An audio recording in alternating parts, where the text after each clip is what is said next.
What's up guys, it's Jaden, and today I built my first custom TKL keyboard on stream. Drop sent us out all the necessary parts for this build, so let's go over them. The keyboard is housed inside of the drop control, coming in at around $200. If you're new to the keyboard scene, the drop control is essentially an all-in-one solution. It comes in two different colors, black and space gray. And the color that I'm going to be building in today is the black version. So let's go over some of the basic specs of the drop control. First off, it has an anodized CNC machined aluminum frame. It has a 6-degree angle when the magnetic feet are in place. It's hot swappable, so if you ever wanted to interchange switches, you have the capability of doing that. It has plate-mounted cherry stabilizers. It has dual USB connectors, which is something you don't typically see with keyboards. This means you have the capability of plugging in your keyboard either on the right side or the left side. Pretty cool. It weighs a little bit more than 4 pounds, which isn't too heavy. The accessories that come with the drop control are a 56-inch USB Type-C cable, a keycap puller, a switch puller, and a 1-year drop warranty. For the keycaps, I went with the MT3 double shot ABS keycaps. These keycaps come in at $110, which is a very expensive price considering these are just keycaps. So the cool thing about these keycaps are, look at this. They're huge. They're super thick.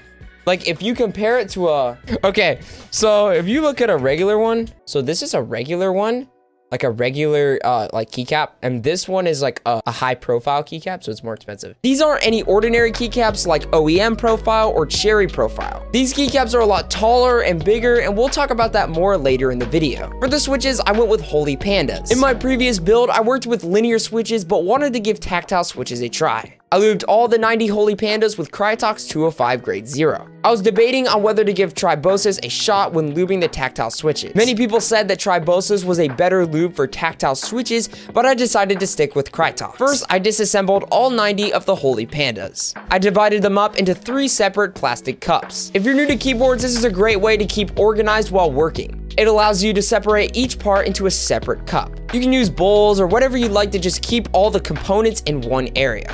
I started off by putting the springs in one cup, the stems in another cup, and the top and bottom housings in the third cup. After all the switches were disassembled, I then proceeded to lube all the springs. Okay. All right. Is this? Hold up. I think we got the springs pretty decently lubed. If you watched my previous build, I used a method called bag lubing. I first dumped all 90 of the springs into a Ziploc bag, then put a good amount of Krytox 205 grade 0 in the inner layer of the bag. Once that was done, I sealed it up and made sure there was a little bit of air still left in the bag. I shook it around for around 3 minutes to make sure that it got an even coat of lube on all of the springs. After that process was done, I then proceeded to lube all 90 of the Holy Pandas. This process took a while because in my previous build, I only had to lube around 70 switches because that was a 60% build. This was my first time building a TKL keyboard, so the process took a lot longer. Building this keyboard on stream was super fun because it was my first time and I learned a lot along the way. This process took almost 4 hours and the keyboard build was divided up into 2 separate streams. Let's go. Last switch is complete. Let's go. W's, let's go. Finally, after all the switches were finished, it was time to place them into the drop control. This is by far the most satisfying part of building a keyboard, just simply hearing the click of you popping the switches into place. We're done. Now it's time to pop up on the... Put the keycaps on, boys. All right, here's the keycaps we're going with. And lastly, putting on the keycaps. This was a massive keycap set and took me a while to figure out which key fit where and what the size needed to be. There were so many different options for the same key, so I had to find the right one. It took me a little bit of time to figure out which size fit the best, so I didn't have a large gap in between keycaps. The reason these keycaps are so expensive is because they're a high profile keycap. If you look at a keycap such as a cherry profile keycap or an OEM profile keycap, it's a lot smaller than the MT3 keycaps. It has a little dip in the way the keycaps are placed. Putting your fingers on the home row of the keycaps, the F and J key have a significant dip in the keycap. I like the feel of this keycap because it's easier to kind of set your fingers in position while typing. With everything finished, here's a quick sound test.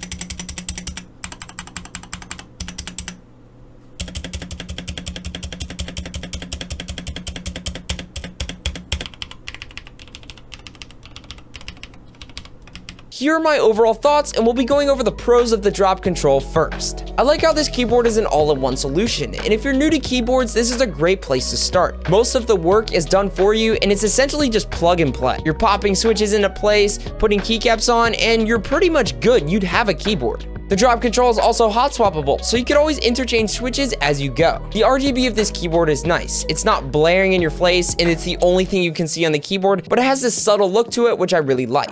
There's plenty of different presets you can pick and choose from by simply using a few key combinations on the keyboard. You can adjust brightness, colors, the presets, and more. Now for the things I don't like about this keyboard. Out of the box, the stabilizers need a lot of work. I made sure to do the sound test without doing anything to the stabilizers to give you guys the most accurate sound I possibly could. I didn't want to mod them a certain way, you do it differently and it sounds different, so I wanted to give you the stock stabilizer sound test. The stabilizers are very wobbly, have a ton of rattle, and the spacebar just sounds I would highly suggest modding your stabilizers, and this could easily take the keyboard to the next level. Next are the magnetic feet. When you first pull it out of the box, it seems like a really cool thing to have. But the more that I use this keyboard, the more I didn't like this feature. If I ever wanted to pull the keyboard closer to me, farther away, move it around, if I ever shifted it left to right, all the magnets would just fall off. The magnet is very weak and can easily be slid right off. If you constantly move around your keyboard, this could be a very frustrating aspect. Other than that, for $200, this is a solid all-in-one solution. If you're someone getting into keyboard, this is a great place to start. They also have the Drop Alt, which is a 60% version, but if you're someone that prefers a TKL format because you like the F keys, arrow keys, and more, then I would highly suggest the Drop Enter. As always, I will leave links to everything that I used in the video down below in the description if you guys are interested in checking those out. If you guys did go on to enjoy this video, don't forget to leave a like on the video and subscribe down below for more content like this. Thank you guys so much for watching. I will see you guys in the next one. 120 on the Viper, nice.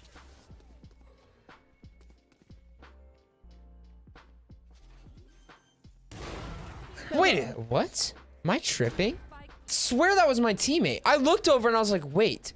I saw the highlight. What? I think I lost brain cells.